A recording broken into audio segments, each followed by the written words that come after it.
like to say this is one of our most popular slides because I think it really resonates with people. This one helps us just try to reframe how we think of kids and their abilities and maybe their challenging behaviors that pop up. So thinking of them in the way of they can't do this versus they won't do this. I think it's natural to think like, oh, you know, so-and-so won't put their shoes on, or they won't do this math paper or whatever. But it's interesting to first try to set your mind where you think, well, can they do this? Like, do they have the skills to do this particular math paper? And do they have the right frame of mind right now to do this math paper? So I think it's important to think about, in this moment in time, can they do it? Like, maybe they did it yesterday, sure, but maybe today's been really hard for them and they're already on edge and today they literally can't.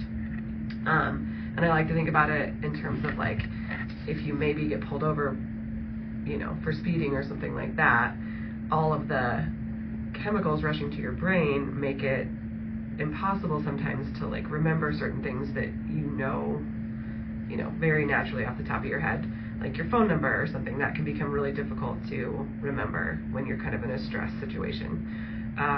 So that's an example of how sometimes you normally, you know your phone number, but if you're in stress, then you can't in that moment do it. And another cool part of this visual that has been added since we first started using it is the can't yet, the big green yet sign. So maybe they will be able to do it in the future, especially if we teach them skills, but right now they can't quite do it.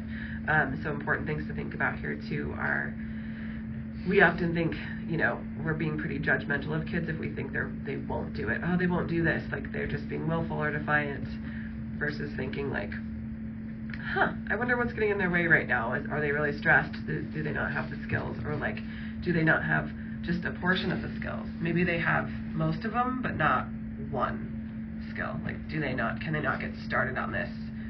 But once they're started, they can totally do it.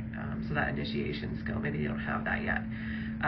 So that's really fun to think about. And then it helps you to kind of become more proactive, and you think, okay, well, if I teach them, and I reinforce them initiating the skill, then maybe they've got it, and then they can do it. And then our thoughts sometimes, if we're thinking about like, oh, they won't do this, we might be thinking, like teachers or adults, we might be thinking, that person's just lazy or they just want attention, versus thinking like, okay, what's going on with them right now? What's getting in their way? And then one of my favorite parts of this, which is also super sad, I think, is in general, the child's experience, if you're thinking they won't do something, is that they often end up feeling really frustrated and maybe, have some emotions that go along with that.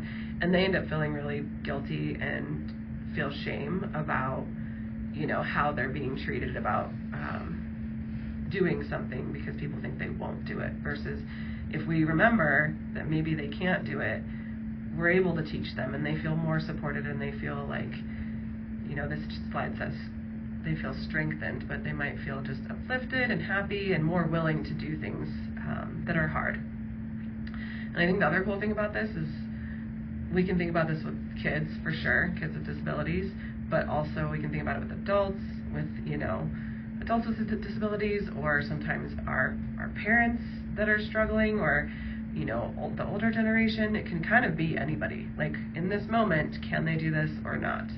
And I think that helps us to kind of calm our brains down when we're dealing with something that's tough with another individual.